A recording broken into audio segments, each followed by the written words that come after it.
Welcome back to Into the 99, where we've got 99 cards because Commander's number one. Today I'm joined by my good friends Brian and Sherman. Sherman, how's it going today? I'm good, a little tired. I'm trying to get used to waking up early to record with you guys. Fair enough. I mean, I smell some. we always appreciate you having you here. So I what know, are we talking Sherman. about today?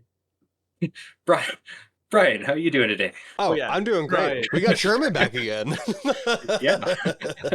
No, I'm doing fairly well. I needed that extra half an hour to wake up there, gentlemen. So thank you for bearing with me there. Needed to get that caffeine into my system. Yeah, fair enough. I was there, like, kind of like washing my face, and I was like, man, I'm still so tired. Yeah. All I could do was like focus on the bright lights. I was like, oh. And then I come in and I sit down and I turn on my light and I'm like looking at like the camera. I was like, it still looks so dark in here. Gotta love that time change up here in the Great White North. Love. Well, another few days, it's gonna be daylight savings time, right? Or not? When is That's that? December 21st. What? Okay, so a long ways away. Is it Mhm. really I think it December was in 21st is October. when that time jumps? It's that day every year. Why did I think it was sooner? That seems crazy. Yeah. That seems real crazy. That's that Or- far away now. See, Thunder I says in might- Germany I it's might 29. might be dumb. I might be dumb. Give me a second. Might be thinking of I when think it Slothy becomes might be winter. right. Or I think Thunder might be right. Yeah, I'm pretty sure I just called him Slother or something like that. Slother. Yeah, I think Thunder We are might now one Thunder. be. Soon there will only be When one. does daylight savings time end? Oh, This- November 5th. This is a great start to this this episode. When does daylight saving start? We're gonna save people some time here. November 1st or 5th, we get an extra hour of sleep. And Oh, then they yeah. rudely take it away. Instead of waking up at I think- 5 or 6, I'm waking up at 5. Hurrah. Oh, So, man. what are we talking about today, guys? So we recently went to the face-to-face event in Calgary. We were going to talk about some memories. Oh man, I wish Dan could be here again. We should probably address that. Dan is out this week. He Had a family emergency. Yeah, we'll say it's a Mhm. family emergency, so all our love's going to Dan there.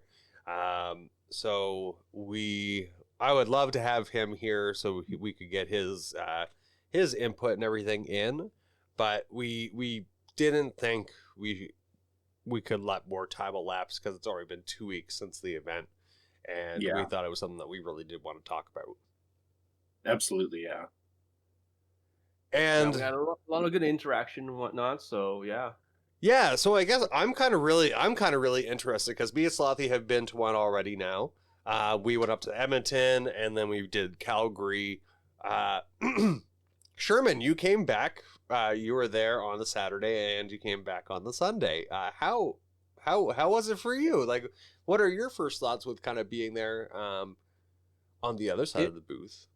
It was interesting, I'll say that. It's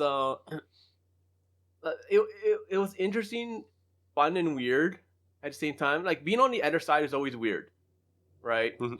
So because you're interacting with people and the like people are like everyone's different in how they socialize and interact and everything. But once you sit down and you start playing, like it's like the same old, right? Yep. Mhm. Well, what was really interesting was the fact that like you'll once again, and everyone's talked about this on multiple times. We've touched on it. Is just everyone's different aspect of what the power level is. So like my Mhm. understanding of a power level of seven might be your 9, while your 7 is like my 9, right? Yep. So like interacting with people are like, oh, this is a really casual deck, and they're dropping down like Dockside, Extortionist, and all that stuff, reanimating it and doing a loop repeat. Oh, It's just that like, game was how? hilarious. It's like, how the hell? that was funny. So it's just like, things like that, right? Or a person's like, oh, this is like a casual deck, and this is like, in my play group, this is like a 6, and by like turn 4, they have like a 50-50 with Trample and Vigilance or something like so stupid, right? Things like that. It's just like, how is this a 6 in your play group? Like, what kind of play group do you have? It's insane. But So I don't think like only- I can say out of any of my games that I got blown out of the board though. Like No, I don't think there was any games where it was like extremely offsided by any means. Like I definitely had some slow games, but Mhm. we But it were was able to get fun. around some things.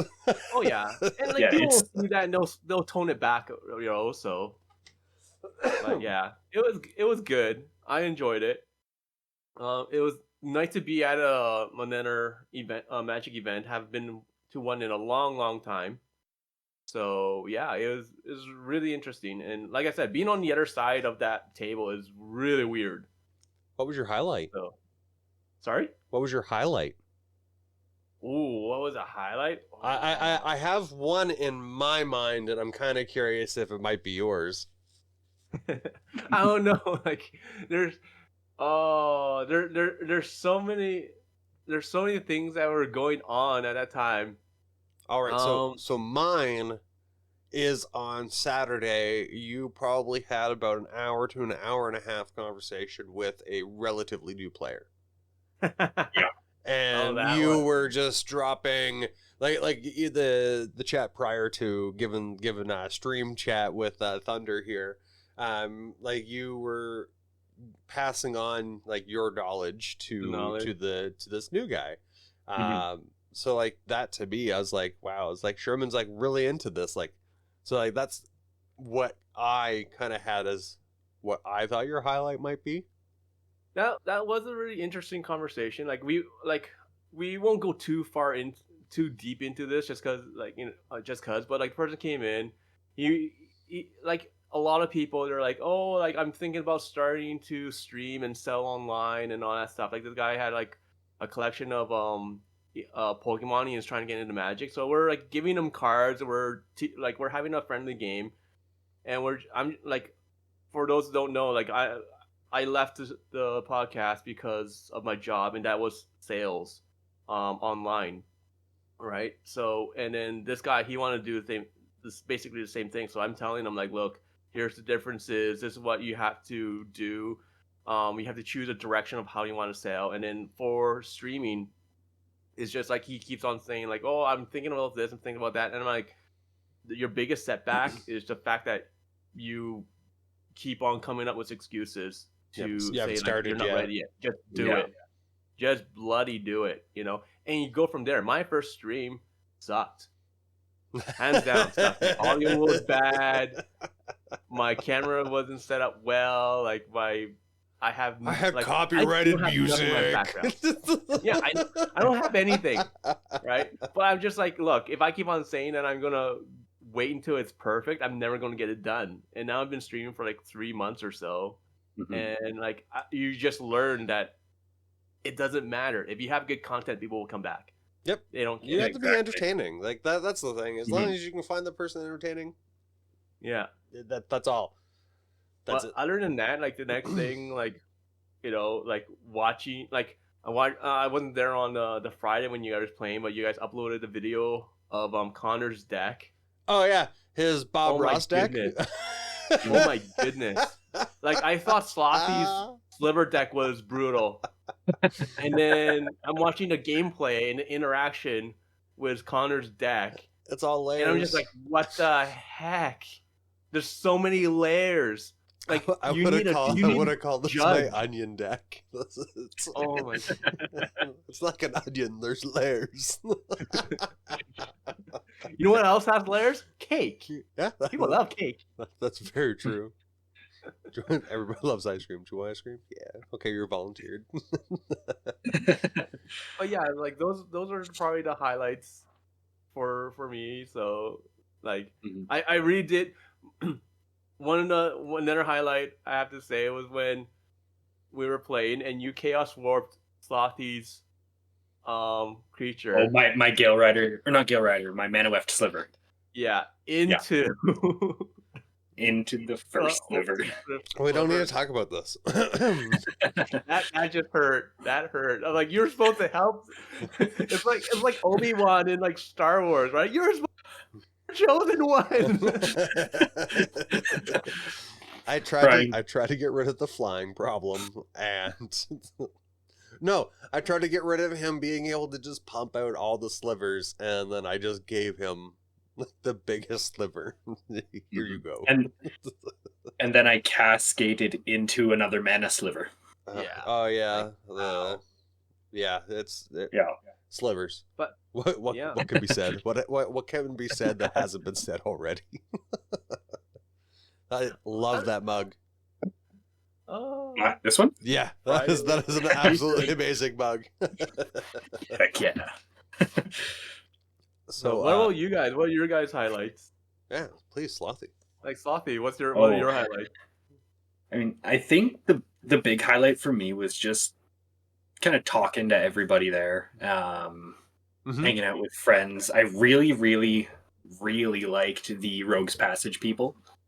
They were super cool. They were, yeah.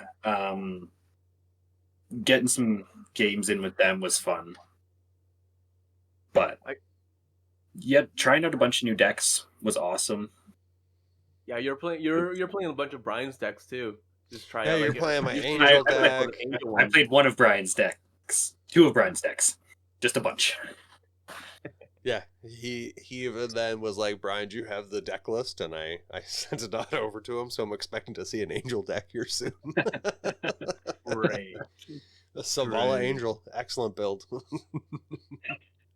Yeah, that was a really fun deck to play.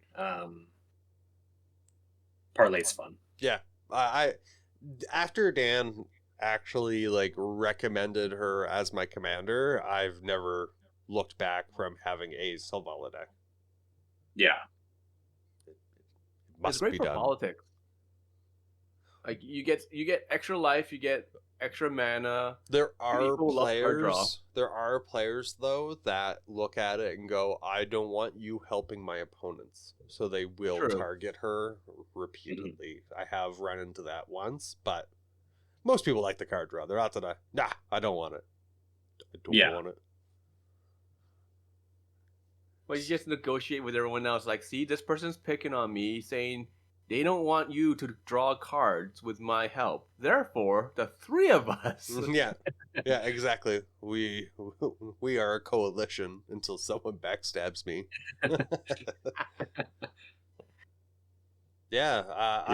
So for me, I showed up. I actually had the Friday off, so I showed up early and I went out and I helped a little bit. I didn't do much, I'll be honest, but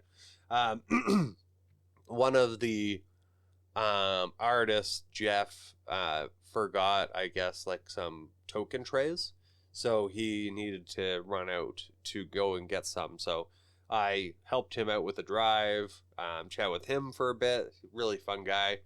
Then came back, helped move a couple boxes of things and all that stuff, and then headed off, and then could barely sleep the following evening and showed up at Daniel's house way too early, I guess. And then we always, right? Yeah, I remember you texting me that morning, hey, we're gonna meet at 8. So I got there at 8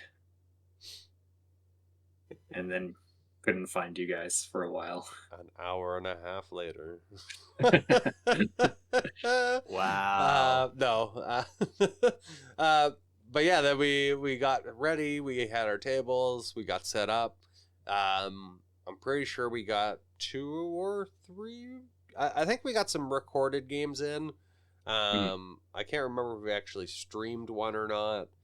But we ended up getting set up a little bit further away than where the main bulk of the people were. I think it definitely helped with the audio, not being around like the speakers and stuff this time. So we got some really good games in, which I think by this time of this episode coming out, it would be 4 games have been uploaded so far. Honestly, where we were was kind of perfect because, at least for me, because the audio was way better. There weren't speakers directly above us, but people could still see us, and I don't think we had a problem at all finding people to play games with. No. I do feel that the foot traffic was a little bit off, just due to us being off onto the side. But we, like you mentioned, people see the camera set up and they instinctively, ooh, what's going on over here? And like when we stepped outside, or when we're just walking around, you're talking to people, because that's what when I wasn't in a game, I was really enjoying walking around the vendors' tables and stuff like that. I chatted with like one conversation was, I think, a father and a son were here. I guess there was supposed to be like a Plinko board where you could win some prizes or random boosters and stuff like that. I did that a couple times. Yeah, so he was looking for that, but we got talking about like what we do, stuff like that. I offered for them to come over and play some games with us.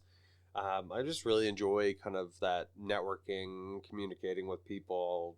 Like it's, again, we're there for one, the love of the game. We love our cards and all that stuff, and most of the time these events are where you can find those fancy or different looking cards than what you already have. You can usually get your basic stuff at your LGS. Sometimes you're able to stumble across the cards that you're looking for, but sometimes there are those really sought after cards that maybe the LGS is always selling out of, or doesn't have the main bulk to really, for you to get them sometimes. Yeah, exactly. So like I ended up getting one of the new sparkly doubling seasons because I know Daniel wants it, and I had to flaunt it in front of him when I traded some cards in. Oh yeah, you must, right? But yeah, like we had some really good conversations with the House of Cards guys. Kelly from Face to Face, fantastic guy. He was the one that looked after us and everything, getting us set up there. And I still have not got a game in with him yet. No. He said he does say he plays, so. Well, he was probably, like, he's running the event, so he's busy as hell, right? Yeah. So. Yeah. But I honestly, I love these events. I really enjoyed them when I was just going as a participant. I've actually wanted to write a blog about like my first impressions of going out as not an attendee, but a participant within the event, because I just really enjoyed it. I really just enjoyed the community aspect of it, talking to people. Like we played against some really different commanders that I have not seen ever. Yeah. Like we had some brand new players out the first day. They had there was a Shelob deck, and what really we kind of felt really excited about was, and I know I've been rambling here for a very long time, and we were asking Slothy about what his highlights were, and I just couldn't stop talking. Hi, I am Daniel today. But he came back, and he's like, we were watching your like Daniel's deck list for Shelob, and they're like, oh, we have some ideas. Thank you. And like hearing that feedback and just interacting with people that are enjoying the content, just it means so much to me. Like, and I'm assuming the same for you guys as well, right? Like it means so much to us. That people enjoy the content, and it just really means a lot to us when we actually get to hear it, especially when it's face to face. One of my favorite things doing this is, and it just happened recently with the Imidane deck, when it gives people ideas for their decks, because I love seeing them, and as mean as Imidane was, there should be more of them. but seeing people say that we kind of gave them some ideas for it is just awesome. Right? I always like being a driving force behind some inspiration. Yeah. It makes me feel like I actually accomplished something with my life a little bit. Like, I encourage this guy. Yeah. Okay, I did my job here. You made him into a degenerate. What's wrong with you? Sometimes you win some, sometimes you lose some. Don't tell him to put Cyclonic Rift in. What the heck? I have removed every Cyclonic Rift from all of my decks. Because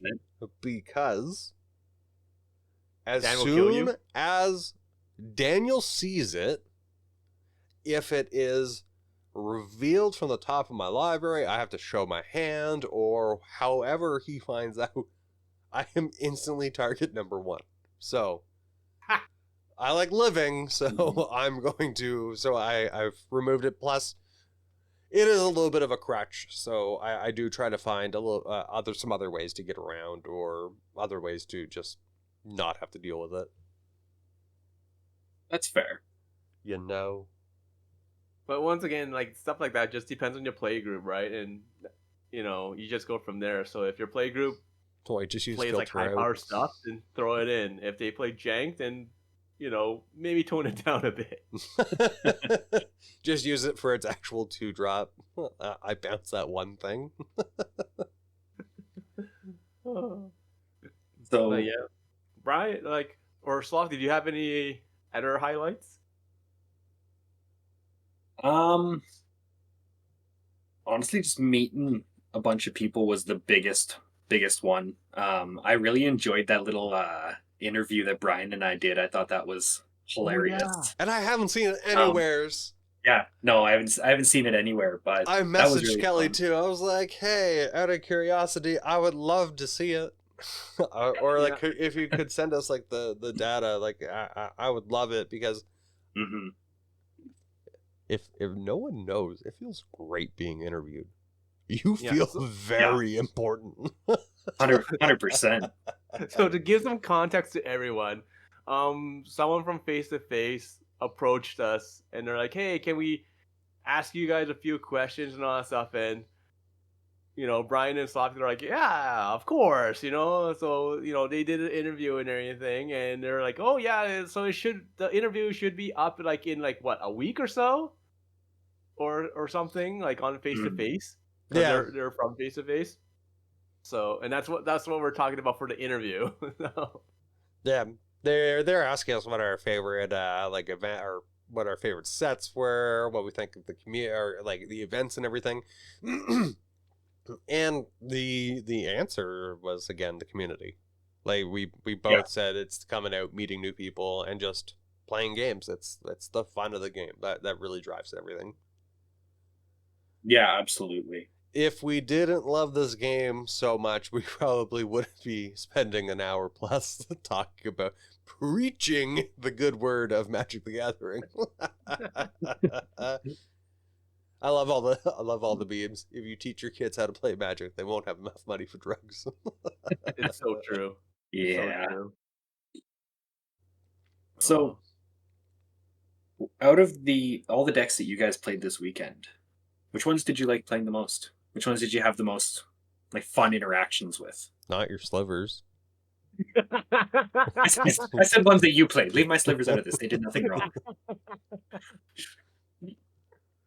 I really wish I had Ariette built for the event, because recently playing her, I think it would have been so much fun. But I think I almost rotated through enough of my decks, but probably my favorite one would have been the Shalai Halar against the 2 CDH Talions. Oh yeah. Oh yeah. Yeah. Because just the ending. Did we upload that video already or not? Yeah. I can't remember. Yeah, yeah, we did. It's up there, and it's just such a funny win, because Daniel still thinks he should take credit for it. It was going to happen if he liked it or not. He would have just been on the receiving end sooner. That commander was really interesting. What, the Italian one? So, yeah. Yeah, actually, Yeah. I did like it. I haven't been out to an LGS in a while, so I haven't even seen if there's one up for like purchase, because I would probably build it, because I thought it was a fun deck. It gave a lot of draw, like saying 1 or 2 when early game, like you're still gonna get payoff for it. Yeah, 100%. End game 6. I still think it's a bad. Still bad. Like if you think about the average, there's probably only 4 or 5, 6. I think 4 or 5, 6 CMCs in there. Yeah. Yeah. How about you, Sherman? What decks did you enjoy playing? Oh, there's so many cool ones. I don't know. Like, there's one that I wanted to play against, but I ended up spectating. So I can't remember the person's name. He's the one that came down from Ross? Edmonton. Ross. Yeah, Ross. Like he had like the mini. Oh, the mini Zerta? Yeah. Mini Zerta. No cards were harmed in the building of this except for basic lands. Yeah. So like it was basically like Dan put up a picture on Instagram of the cards and everything. And basically like he took the cards and he cut them so they're like a quarter of the size of a regular Magic card. Oh yeah, they're I would say tiny. a quarter or something like that. They're tiny. You know, like almost the size of a Hanafuda card. So what? Hanafuda card. So it's like the original card game that Nintendo was first created. I'll show you the game. I know how to play it. I'll show you the game one day. All right. Anyways, continue. So they're tiny. So they're like 2 by 3 inches or so, or something like that. Let's say, Tiny, okay, like 1.5, card. 2 inches by like 3. So, and he's just playing them, and like it seemed interesting. Like it would have been something that I would have enjoyed playing against or played with. So, but like I was spectating, but like that was something that I would have liked to play against, because it was just interesting. And you guys know me, I like jank, I like silly things, and then that was purposely definitely up my lost alley. for me. Sorry? He purposely lost for me and put my commander into the graveyard. Oh, because I told Ross to try not to lose. Yeah. We're like, oh, board wipe. Oh, I'll just put your commander in the graveyard. It's a partner. You have 2. It's fine. You only need 1. You only need 1. That's fine. Yeah, that was funny. Like I was doing fairly well in that game too. On the subject of Ross, I thought it was hilarious because he stepped in for me for a minute so Dan could talk to me about something. And I come back and the only thing he says to me is, Jesus, Slothy, you are mean. And no better compliment has been paid to Slothy ever since. Honestly. Yeah. No, I absolutely have loved both of the events that we went to. I'm really happy that our video game plays were able to be listened to this time. But like the speaker system, I understand needing to announce stuff, but luckily like it's not as loud over the recording, which is good. Yeah. No, I think that also comes from not having a speaker directly above us, and then every 10 feet. Yeah, There's a because lot like of the videos speakers. for you guys, your gameplays and whatnot in Edmonton, when they were announcing stuff, it was just almost unbearable. So, but like on the video, yeah, it actually sounds wonderful on the video. Yeah, but like comparing like that to like real like you're there, like I could just imagine. Yeah, oh, yeah. When I was first listening, I was like, I would have loved it if it was this volume. But like I get it. Like, well, they had 2 halls, so in Edmonton they did have 2 events at once. So there's people crisscrossing it. So having localized speakers might not have worked out the best for that, which I can semi understand, but people got to be ready for their events. If they miss them, they miss them. And that's understandable. And then you have side events going on that are firing off, so they have to announce it, let people know. So we totally understand. We get it. Oh yeah. Yeah, and that like it's funny because like people would come by like, why are you guys so far away? Why are you guys over? I was like for the recording. You're like, oh, okay, yeah, that makes sense. We had the prize wall. We had the prize wall and I think a couple of the banners in front of wherever the closest speaker was. So it was plenty muffled before it even got to us. Yeah. I do like even like going to the last 2 events. I really want to get one of the big cards now. Mm-hmm. Talk to Dan. After seeing Dan having one. But I don't think they did not have a card that I really wanted, though. Which was? No, I'm just saying they just didn't have a card that general? I really wanted. I would have loved to bring home the Samwise Gamgee. That would have been one, nice. maybe of the closer ones, yeah, because that's actually used. The Phyrexian, what was it? Phyrexian Portal? Portal to Phyrexia? Yeah, that one. That was one I was like, you know what? Like, I would 100%, I play Phyrexian Portal. And whoosh! And then, like, just the gust of wind from me putting the card down would blow everyone else's cards off the table. I'd be like, ha ha ha ha! Phyrexia has arrived. Chaos. I also really liked that metal, what was it, Atraxa that Dan brought home. Oh, yeah. That gold-plated backing. So nice. That was actually pretty I wonder. Yeah. Yeah, those were a nice addition. The large card Baral was actually really cool. Being able to actually see his sword up in person. That's really cool. You could see more detail to it. Mm-hmm. Oh, and I have to say, Jeff, I think it's Lobenstein. I apologize, Jeff, if you're listening and I butchered your last name. I do apologize. But so he had the reoccurring nightmare. Yes. Painting. So cool. Yeah. And it was like I think I like the card, and I'll be honest, I don't play the card, but nostalgia, that's like one of the first arts I remember seeing while getting into Magic in like middle school, grade 6. Pre-adult or preteen memories, right?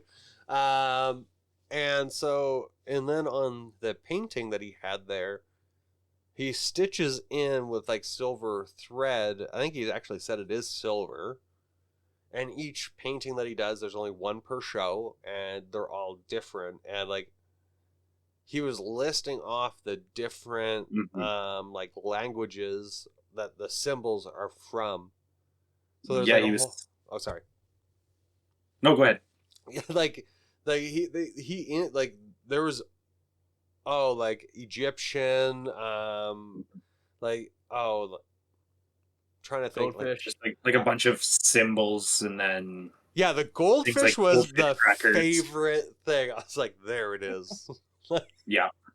But like I just thought it was so amazing. And then he also had one with Sherman. Like I thought it would have been like something fantastic for you too, because it's like that new kind of wizard with like all like his students behind him and stuff like that. And it had like the magic runes or symbols were the silvered parts. Mm-hmm. So it was really, really cool. I really liked it. It's always fun to see them bringing out artists and whatnot to these events, and it's always fun to interact with them and talk to them, find out their inspiration for different pictures or paintings that they've done. So great. I actually commented on a alter account recently, and the card kind of like reminded me of it was like a robotic kind of female art, and like it instantly reminded me of like the xenomorph kind of spaceship, where like how like gets really kind of mechanized and creepy. But also, I don't know if any of you guys would even remember this movie, but Virus. Yes. From back in the Very day. vaguely. With the robotic kind of cyborg, like human mechanicalized things. Like, that's what it really reminded me of. They're like that's like kind of, and they did reply. They're like, that's actually where like the inspiration came from. I was like, nailed it. Because I was like, I called it. I was like, that's awesome. Because I was like, that's instantly where my mind went. Mm-hmm. So you know that they were like kind of like for Xbox. Pardon? I need to get you Alien Isolation for Xbox. So you Alien Isolation. I'm so good. Not gonna do it. Come on. No, I'm good. I don't play games that scare me. I am a baby. I'll be honest. We're good. Alien Isolation. It's not that scary. I tried to play. I think it was Alien Resurrection on PlayStation, and we're good. We good. But this one's so much better. I'm aware. One of the best survival horror games. The one that I do want to get is I did purchase it and then I refunded it. It was Alien. Like it's where you control your squad and you guide them through. Marines? Yeah, you control your Marines and you go through like that one's. Oh, really? Because of one typo. So that was the reason. So like Dark Descent. The AI just wasn't working. So the story behind it is because the AI doesn't work. We'll just go through this real fast. And you see the aliens just like running into the walls and all that stuff, not attacking you and everything. And long story short, when you had like some people looking into the code and figuring it out, is basically they changed a 1 to a 0 or something like that. Mm-hmm. Or just broke all the robots. Code. And then like everything worked. And that was it. That's funny. So yeah. This is also why I don't program no more. Yeah, you don't want to be responsible for termination day. Bloody hell! Like side tangent again. Like once, like when I was in university, I was just looking at my code, programming in assembly, and I couldn't figure out why my code wasn't working. And my friend comes along, and he's playing around. He's putting in like some debug code and everything. It's like, oh, I figured it out. And like, why? What happened? It's like this one that you have here. You put an L by accident, and it's not a 1. I'm like, son of a. Oh, yeah, that could be it. I can see that. Yeah. But anyways. So, this is a magic podcast. Yes. What happened when you guys bring me back? Yeah, I just remember so many things. I'm old. Well, I started off with a virus and alien stuff, so yeah, I can see I can see where we're going here. But I guess should we get into the new stuff? Oh yeah. Do you think we're done on the past and the and the good times? Let's go on. Let's go on to this. I don't know how I feel about this new set. Like I'm a fan of it, the series. Yet at the same time, I don't know if it should be magic or not. Honestly, at this point, with all the Universes Beyond stuff, I've just kind of thrown my hands up. I'm just going to enjoy it. It always comes back to enjoy it for what it is. Yep. Yeah, like the Doctor Who stuff, I absolutely love, and like I picked up a couple of the decks last weekend, and they're super fun. And like with the Timmy Wimmy, yes, Timmy Wimmy, timey-wimey. Like I'm just saying, like I discussing with a few other people that and I was just telling them like I'm just waiting for them to bring on the X-Files, and I'm gonna do a Dana and Scully partner commander when they do that, because they're gonna get there eventually. Yeah, I think this is gonna become like a yearly thing. You're speaking my language here. You're speaking my language. I love the X-Files. See, that's the thing. Like, because like the That's reason why more all this stuff, fantasy than some of this stuff. think of it this way, okay? The whatever you enjoyed in your childhood, okay, whatever was popular in your childhood, chances are it will be in like a new set because all those people are that are designing these sets are our age right now, Oh, that's a very good point. right? Mhm. So and you look back at all the things that are popular or that have come up. Why? Do you It's know 'cause- what would be a good set that I know is not going to be? what? Because it's owned by Disney? Star Wars. No. Oh, no. Marvel. No, the new Gargoyles. They're rebringing back Oh, right. Gargoyles, and Gargoyles would make perfect sense in the in the Magic universe. Yeah. That's true. Night and day cycles. Yeah, Yeah. Bring that back. That would be interesting. that actually would work. No, When it turns to stone, its booty gets +2. Yeah. You know what would be fun? Or If would they- it get weaker because they get smashed? Maybe its power would go down, but its toughness would go up. Mm. No, it would just be like because you already have cards where it's like if like they're like an artifact that do whatever, and then once you cast a spell or something, they become like a 3/3 creature with flying and all that stuff, right? Well, Mhm. my thing is, in the show when they're in their stone form, Yeah, they got brutalized and they were smashed. episode 1. Yeah, The flashback, yeah. but yeah. So, anyways, the set that they are. Yes. They What are they? have What are they now. doing now? Because we're once again we're going on. My bad again. But that was me. That was all me. it's never Slothy at this point in time. It's just me and Brian going If on all tangents. if all three of us go on tangents, this is going to be 4 hours about absolutely nothing. Oh my goodness. It's about everything. Thunder's Slothy. probably like, get to the Yeah. point. No. So we're We'll talking get about the there new- when we get there. yeah. We're talking about them announcing Fallout. Not Fallout Boy, Fallout. The video game. I want to follow Boy Secret Lair now. My Patrick Stump will use words that make no sense. Oh, here's my 21st century digital boy. Oh my goodness. Something's wrong with us. I'll jump on this first one because it's probably the only one that I remember. Here's my arms race. So I think like the last actual Fallout that I played would have been New Vegas.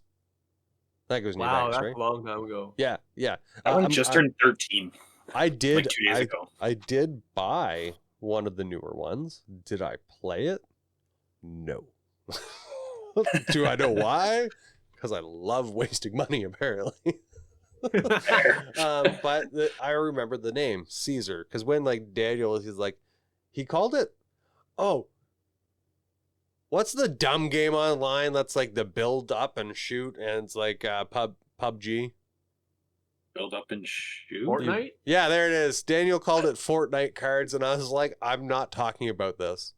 I 100% was like, I'm not talking about this. I mean, they did do a Fortnite Secret Lair. Yeah. So Yeah. a full set.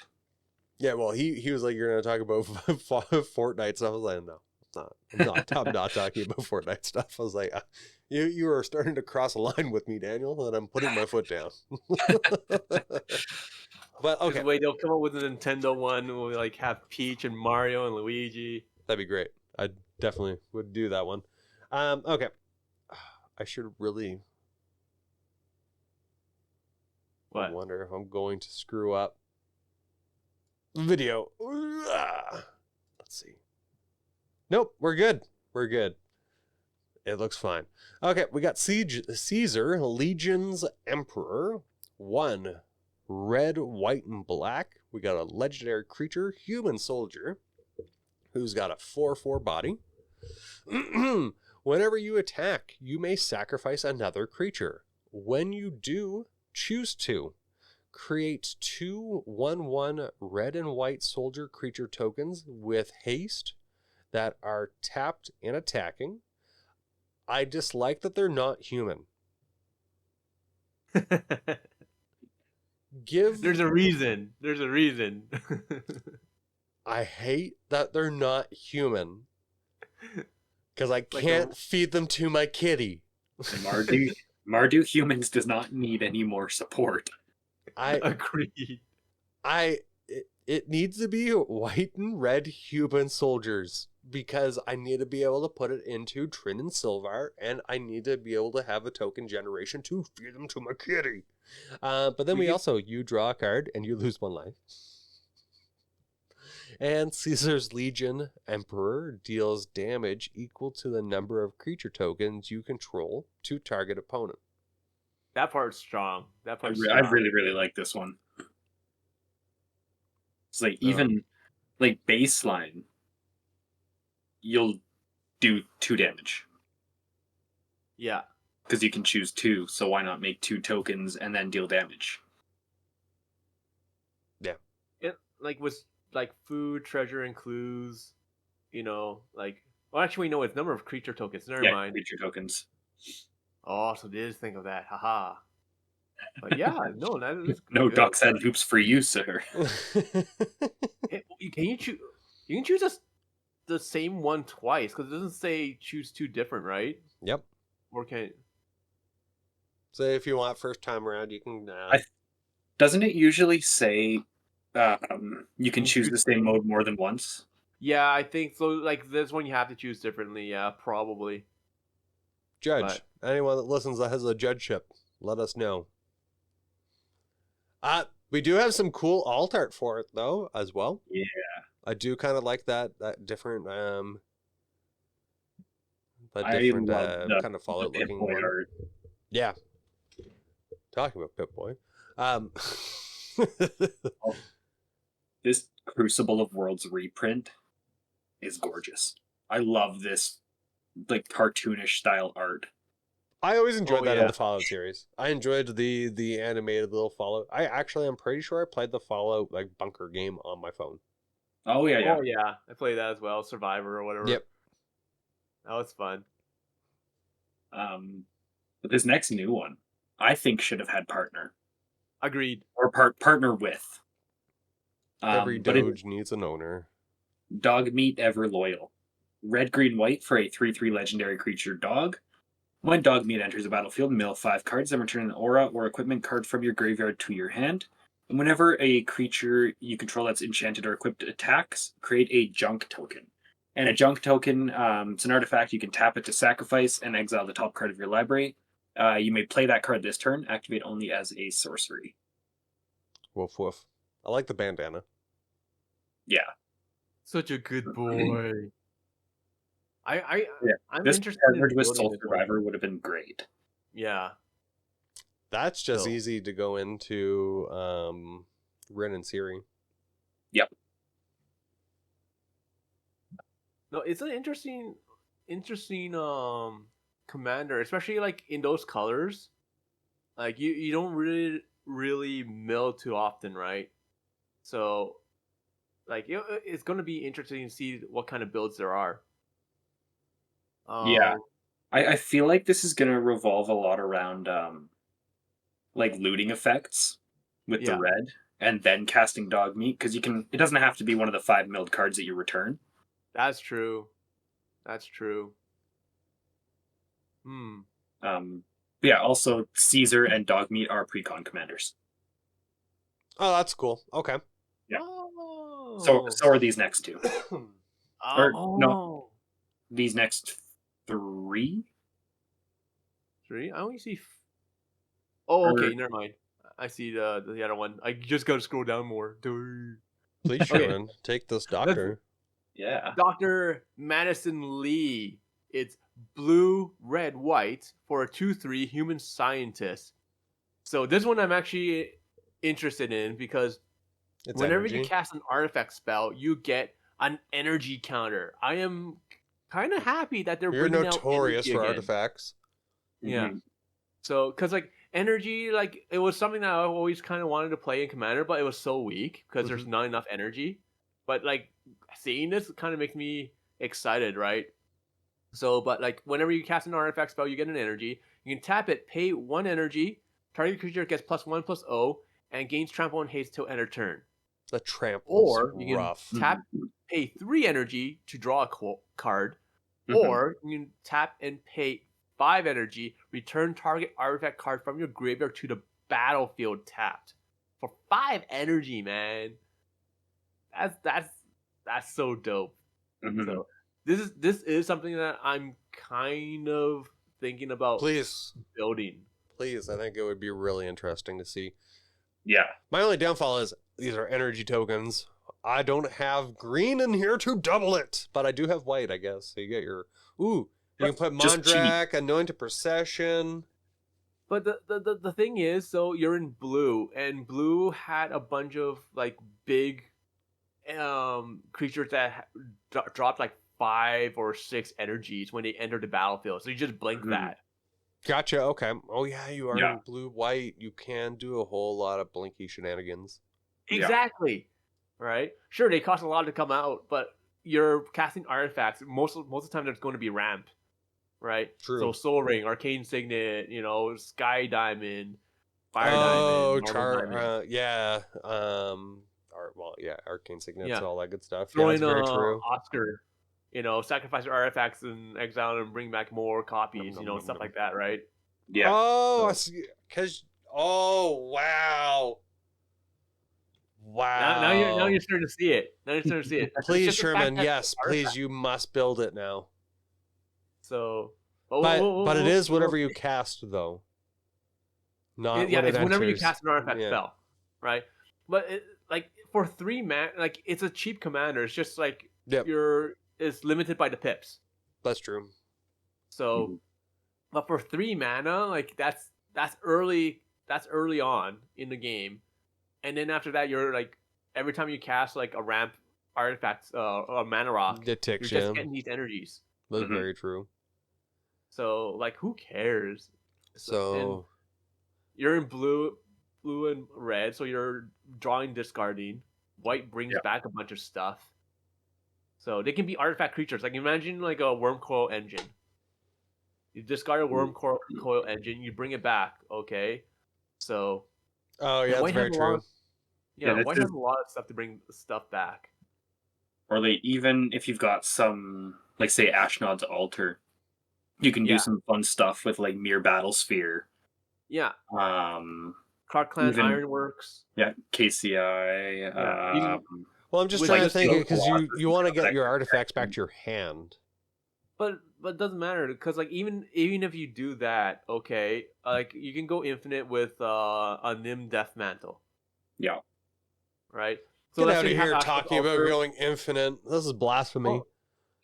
You have Mere Battlesphere. It comes out, creates 4 1/1s, right? Then you have Ashnod's Altar. You sacrifice 1, get two colorless, and with Nim Death Mantle. See, I'm trying to think about how to get energy tokens. That's what I'm sitting here like energy tokens. Like this, you have to cast. You have to cast your artifacts to get it. But I guess I got the later. The fact that you bring back stuff, right? Like to the battlefield, not your hand. Yeah, to the battlefield. Return target artifact card. So you guys are animals trying to go for the win. I just want to make as much energy as I can. I want to be a power plant.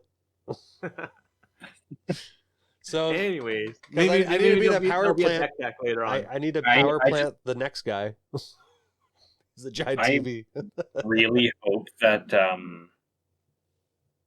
they've got Liberty Prime in this deck. Ooh. I think that would be really flavorful. I have to say, I'm looking at my camera, and every time I smile, my mustache is longer on one part, and it makes me look like I'm missing a tooth. Like I look like a hillbilly out here. Oh, goodness. So the next card we have here is Mr. House, President and CEO. It's really weird that there's a dead body in the background behind him. Or maybe it's just a person. Who knows? It doesn't have to be dead. That's literally just Mr. House. Oh, I'm napping. So it is red, white, and black Mardu again.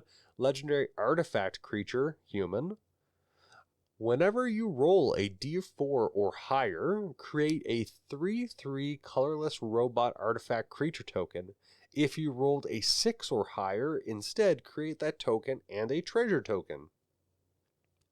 Pay 4, tap it, roll a 6-sided die plus an additional 6-sided die for each mana from treasures spent to activate this ability. I'm not going to lie. Dibs.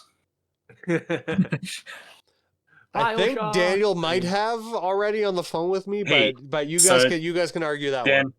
Dan stole one of yours. Yeah, he did steal one of mine. I think it's only fitting. It is only fitting. I'll agree. Sorry, Dan. Well, he can have Dr. Chaos or Dr. Malcolm. But we got no Pip-Boy or Pip-Boy one for this guy. The Soul Ring is awesome. Right? Please, Slothy, take the... This next one I am also very excited for. This is the Wise Moth Man. 1 black, green, blue for a 3/3 legendary insect mutant with flying. Whenever the Wise Mothman enters the battlefield or attacks, each player gets a rad counter. And a rad counter is at the beginning of your pre-combat main phase. If you've got any rad counters, you mill that many cards and lose 1 life for each non-land card milled this way, and then you take a rad counter off. That might be the one that he wanted, maybe. This sounds more familiar. Sounds like a rad concept.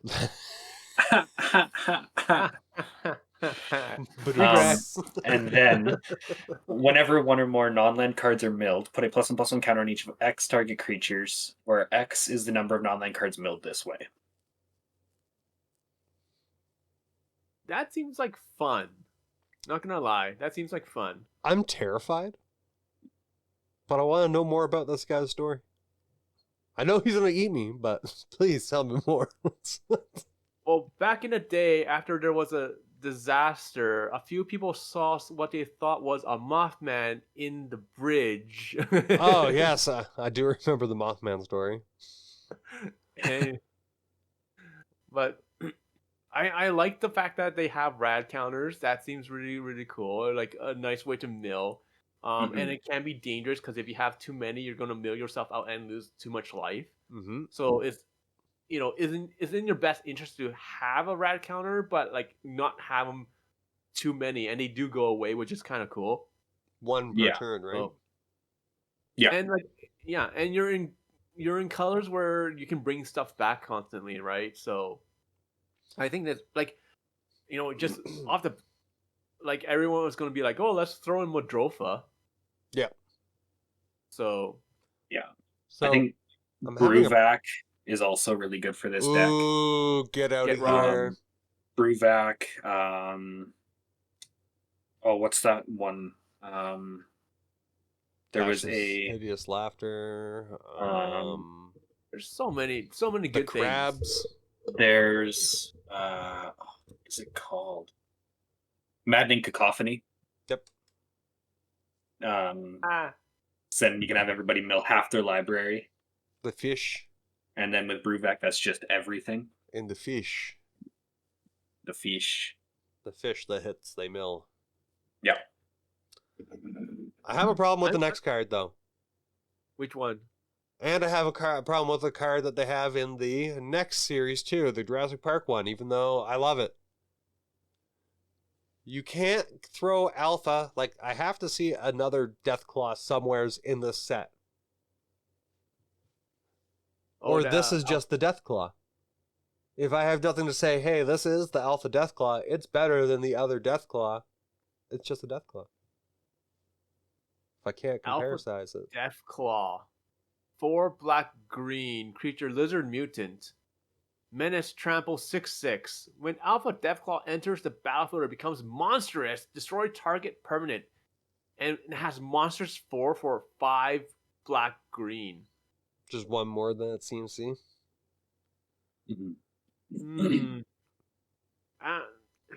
That is a I mean, very, very high cost. You're in green. for the ability though, because things like what's it called? That artifact creature that comes down and destroys a permanent. Meteorite golem. Yeah, Meteor Golem. For being able to get that for 6 mana and then for 7 mana, 2 triggers. I don't mind it. 2 turns back to back. Yeah, I guess, but like you and normally it hits see any permanent. You normally that's true. So you target land, but normally you see meteor golem in things where you blink, right? And Mhm.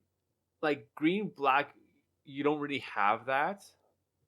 So like, granted, you can reanimate it and whatnot. I totally get it. You're just blinking from the graveyard for this one. Yeah. Oh man. So like, or unearth or whatever. I totally get it. So This I like the high cost of it.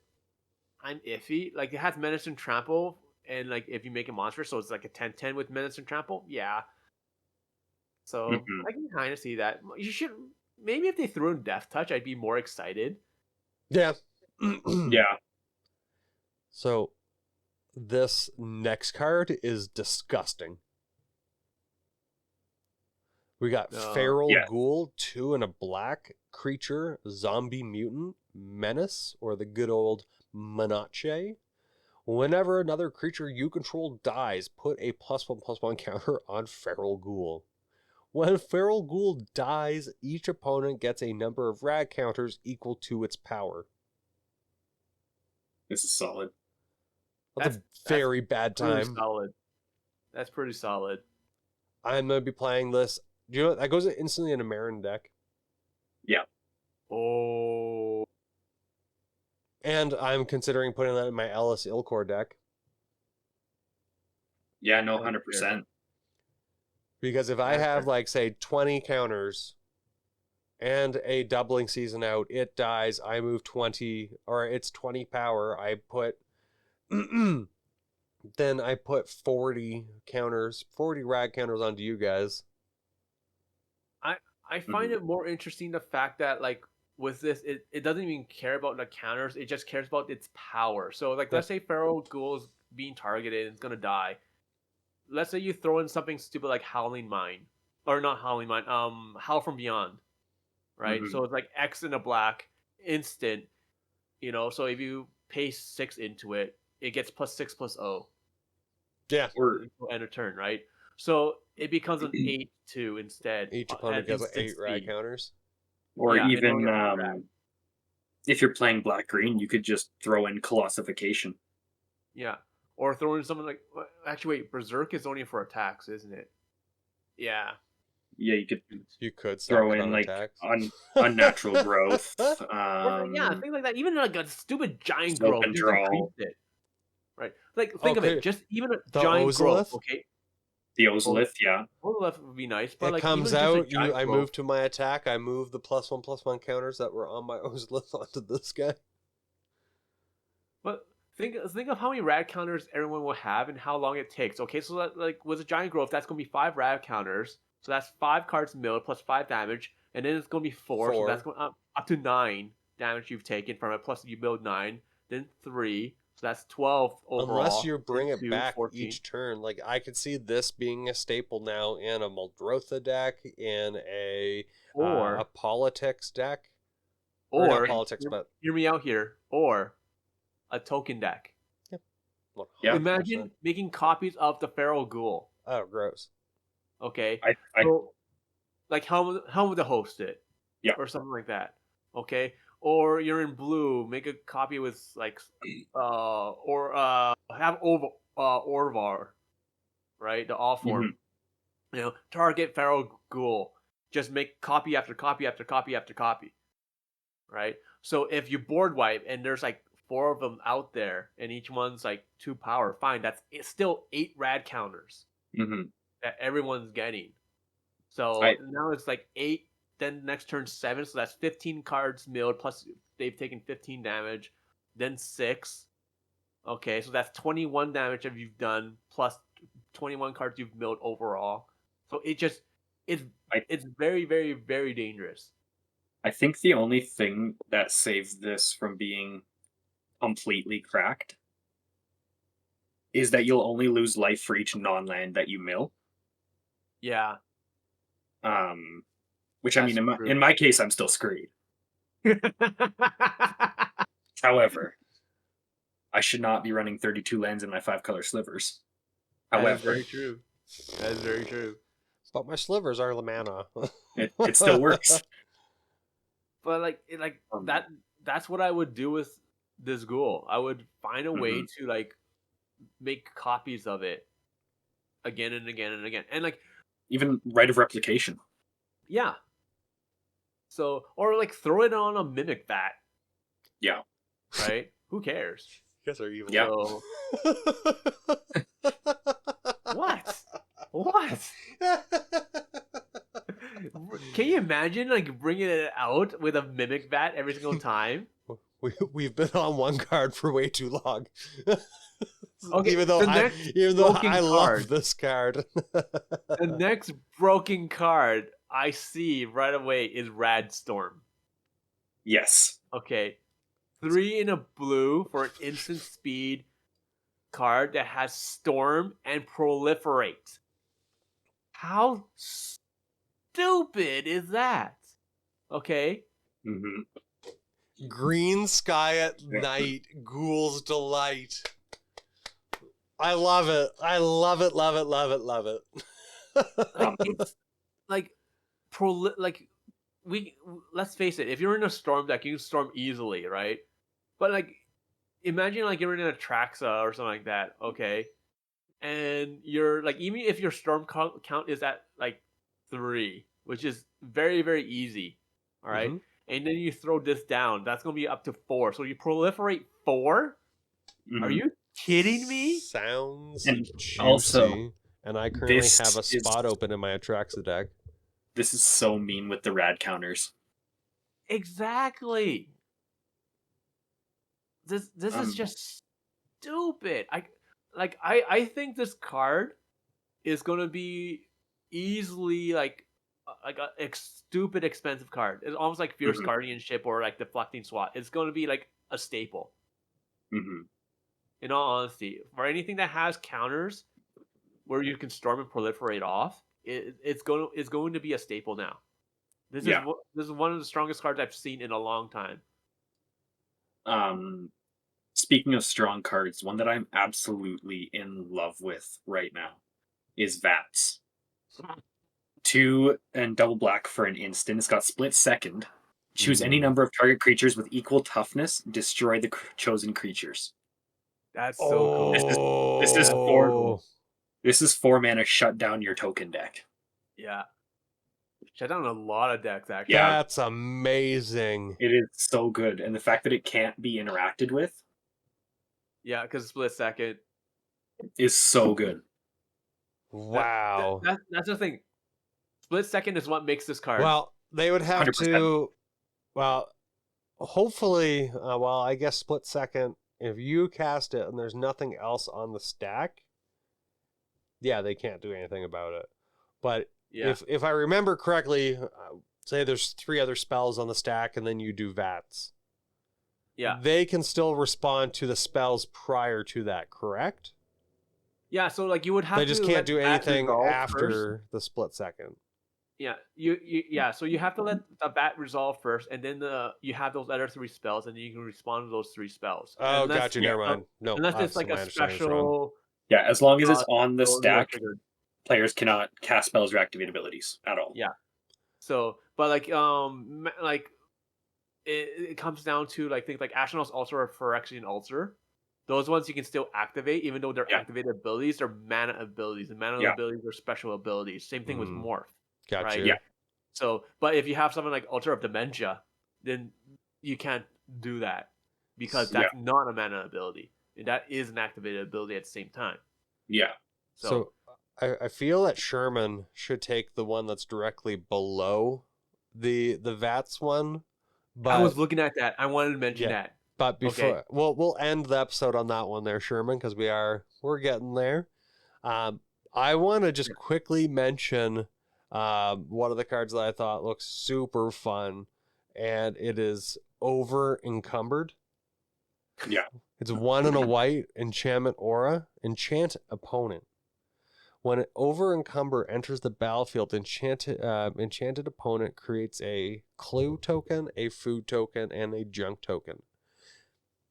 At the beginning of combat on an enchanted opponent's turn, that player may pay 1 for each artifact they control. If they don't, creatures can't attack this combat. I like that. Mm-hmm. I like that so much. Could you imagine being in a having this in, say, your Yenna deck, and then making a copy for each opponent? So now all their opponents can attack unless they pay 1 for each of their artifacts. Mm-hmm. So stupid. It's a great card. Don't get me wrong. I think that's like that just seems super fun, and I love the artwork. That just sounds like a rough time trying to haul all that around. Oh, being over encumbered in Fallout was so annoying. It sucks. That sounds like we should end it on that one. We're over encumbered with time here. Anyways, the card we're talking about that Brian wanted me to talk about was Nuka-Cola vending machine. In all honesty, that wasn't even it, but I've got one more that I want to talk about that might be the one you were mentioning. Okay. I wanted him with his powers that be in front of him to talk about the Arcane Signet. Oh, okay. I'll do that real fast in a second here. All right. So I'll just let me mention what the vending machine does, and then I'll mention the Arcane Signet. Okay, so it's real fast. Like 1 tap, create a food token. It's not a big deal. And then whenever you sacrifice a food, create a tap treasure token, which is kind of cool. Funny side tangent though, when Fallout 4 was coming out, someone actually collected a bunch of bottle caps, sent it to Bethesda, and said like, "Hey, I would like to pay with bottle caps," and he actually sent them a game. Yeah, that would have been amazing. That's so funny. That's kind of in the same vein as them saying anybody who named their kid Dovahkiin, who was born on November 11th, 2011, would get free Bethesda products for life, and someone actually did it. Yeah. Wow. So crazy. Oh, I love the alt art for it too. That's fantastic. Mm-hmm. Oh, wait. But the Arcane Signet, for anyone that's not watching on YouTube, we apologize. But this is the Arcane Signet art for it is going to be a Pit Boy. This is my Pit Boy right here. Sherman's all ready for the post-apocalyptic world. Unfortunately, like this one does turn on. Okay, it does boot up, as we can see here. Now, unfortunately, when Bethesda came out with these, 95% of them did not work because they could not get past a certain screen, which is what I'm showing right now. Unfortunately, I have one of those 95. It is what it is. So, but he wasn't one of the 5%. Yeah, I was not. So, but it has like little things here and there. Like has a little tape thingy that does not want to come out right now. But anyways. So yeah, and, you can put it on and everything. Great for Halloween. Yeah, that's really neat. I like it. Yeah. That's super cool. I really like this stuff. So, but yeah, Arcane Signet, Pit Boy looks dope. I like it. Just like the Soul Ring where it shows the vault door. Mm-hmm. So, but yeah, that's definitely a cool piece. Yeah. So Slothy, which one did you want to discuss here? It is an absolute flavor win. I think I know which one it is. Gary Clone. Yeah. Oh, nope. Okay. I was going on about the intelligence bobblehead. I love the bobbleheads. I am really excited to see that whole cycle. But Gary Clone. 1 and a white for a 1/3 human citizen with squad 2. So you can pay 2 any number of times and create that many token copies of it. Whenever Gary Clone attacks, each creature you control named Gary Clone gets +1/+0 until end of turn. This should have been legendary. It is. Nah. I think that would have been so funny. That would go against the flavor. Yeah. I really want to make it so that we can have 54 copies of it. Oh, because that's how many there were in the vault? That's how many were in Vault 108. Oh, man. I remember first time playing that vault, it freaked me out because all you hear Yeah. is someone yell out, Gary? Gary, and you see one Gary. just charging towards you. You're just like, ah! You're just trying to shoot it, right? Gary. So like, and like the whole place is just like, you know, it's Fallout, so everything's run down, destroyed, and all that stuff. You see like dead bodies everywhere because like all these Gary clones just wiped everyone out. Yeah, So- Gary's 1 through 54 are the only inhabitants of the vault at the time you come into it. Yeah. They did an excellent job with these lands. Absolutely. These lands are gorgeous. These lands are fantastic. I want all of the foils. I will take them all. That radiation, They're the swamp so would be amazing if the Also- only thing foil is the green. Even just the command tower looks The looks Lucky really 38 cool. command tower is so cool. Yeah. Like, yeah, like the cards Oh. just look absolutely fantastic. Wasteland is a card they absolutely needed to have in this one. That would be really cool. The art for that one's pretty neat. I do enjoy, again, all of the comic book kind of style esque art that they do for, because again, that just, it's the flavor of that PI, right, or IP. Mhm. IP. Yeah, personal information, intellectual property. Yeah, Private investigator. yeah, yeah. I'm a PI. But no, I think that's what I really like about it all. Plus, like we see with the new Jurassic Park stuff that's coming out, they have again the explicit artwork Mhm. that kind of fits the film, and that's what I Yeah. really enjoy when yes, it might not be your meat and potatoes of what you think should be in Magic, but you have to admit that these cards look great for anyone who's played Fallout. Yeah, This is the flavor. It's kind of the same thing as with like Doctor Who. If you haven't watched it, you might not. Yeah, get it as all I much, but remember is Doctor Who fans are insanely hyped. Yeah. Well, it's sort of like how we were like before we started recording, we were talking about the new secret lair that they announced for the Princess Bride. Mhm. And it's just like anyone that has seen or watched or read the book Mhm. Princess Bride is instantly like, okay, which characters do you have? You know, give me a Sean Connery. so like when I was looking at it, I'm like, okay, I technically have like all these cards, but it's Princess Bride, Right? Yeah, right. Like there's So, going to be like- things that everyone likes differently, and I again don't believe that anything should be shamed for what they're coming out with. Yeah, kind of, again, you're not investing in really say your world, your stories coming out with these kind of things, but like one of my friends mentioned that he's started getting into Doctor Who because of the Magic cards.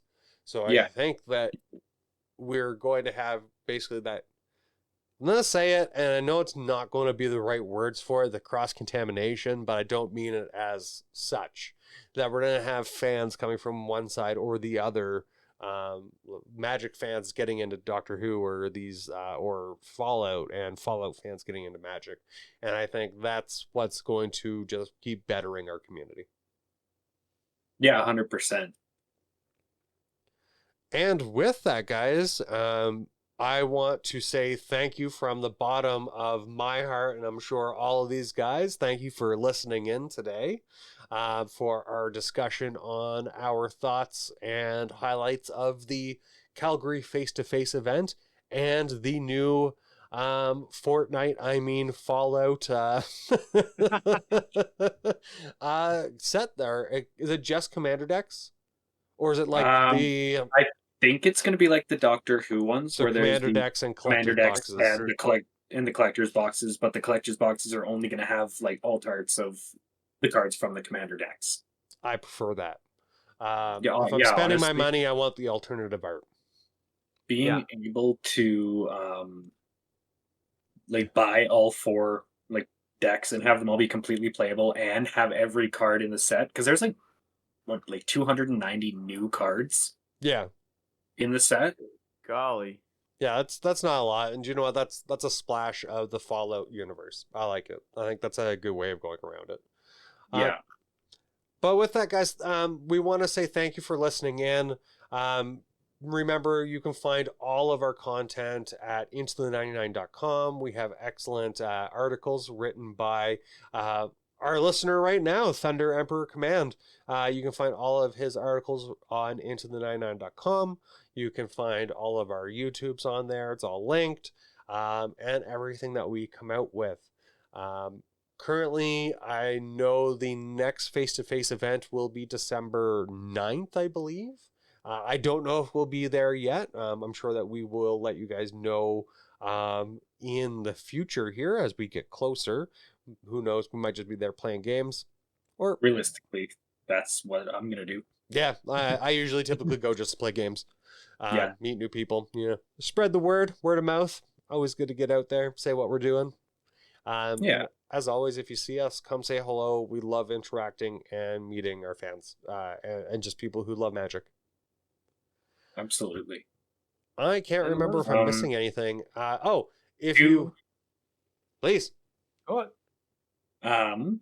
If there's any cards or anything you're looking for, but don't want to spend $200 on a new Mana Crypt, like the ones coming out from the Jurassic Park stuff and the Ixalan, go on over to Abyss Proxy Shop. Use code IT99, you'll get some money off. The proxies are insanely high quality.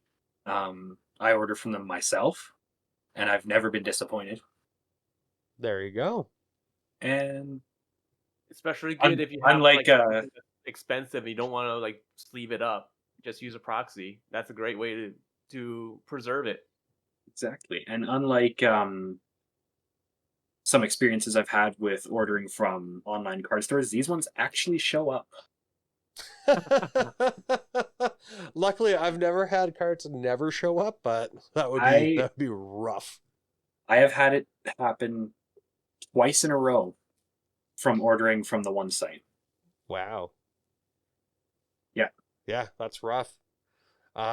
I guess on that note, if you want to help Slothy recoup some of his money from his cards not showing up, and if you want to help support the show in what we're doing, if you're enjoying our content and everything, just like Thunder, Whipsaw, and Strange Ronin, please check out our Patreon. We have don't forget Calvinist Prime also. If you want to help support us, check out our Patreon page there. We have, with the exchange rate and Patreon site, it's $2 Canadian to, I believe our next tier is $5. You get access to all of our content early. That means any gameplay that we produce, our podcast episodes, and so on. You get early access. You get live listening like Thunder's doing right now, and a few other perks. And you just get to interact within us with your private patron chat with all the hosts. Really fun happening time. Always some really good interactions and conversations going on there. And again, we just want to say thank you to our patrons and to all of you at home listening and enjoying the content. Yeah. With that, guys, I bid you adieu. Adios. Take care. Peace. Catch you guys next time. Talk to you guys next week. Cheers. Laters.